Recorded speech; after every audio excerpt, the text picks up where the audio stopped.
Vicenza la maglia nera di città più inquinata d'Europa e su questo dobbiamo ragionare.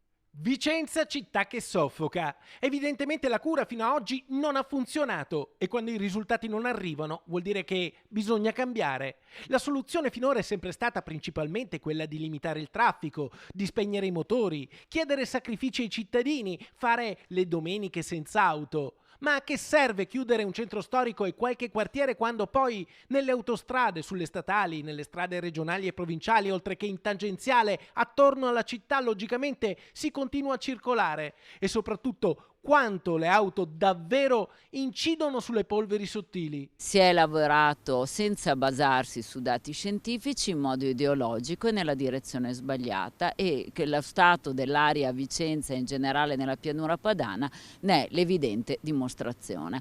Dobbiamo invece lavorare sull'efficientamento energetico, dobbiamo lavorare sul patrimonio arboreo ben distribuito, ben piantato, ben manutentato, dobbiamo smettere di fare le lotte solo alle macchine perché il lockdown ci ha dimostrato che siamo completamente fuori tema. A Vicenza il comune dal 1° febbraio mette a disposizione dei cittadini un contributo fino a 350 euro per la sostituzione delle caldaie obsolete.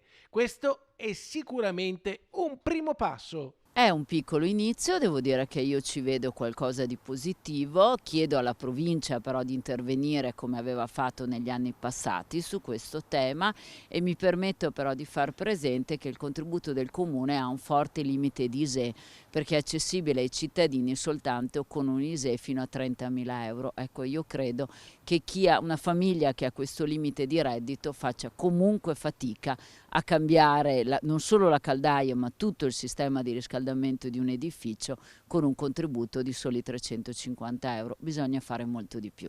Insomma, a Vicenza è cambiata la giunta, al posto del centrodestra governa il centrosinistra, ma lo smog è sempre lo stesso, anzi è persino peggiorato. Servono soluzioni vere, autentiche, poca demagogia e molto buonsenso. Il sindaco ha chiesto al governo fondi straordinari in tempi rapidi per la riforestazione urbana e per la sostituzione delle caldaie obsolete, loro sì i principali responsabili dell'inquinamento. E magari aggiungiamo anche l'Europa deve fare la sua parte.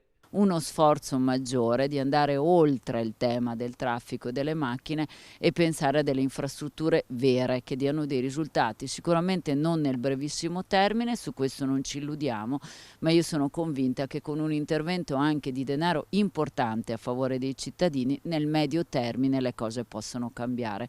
Ce lo chiedono soprattutto i nostri figli.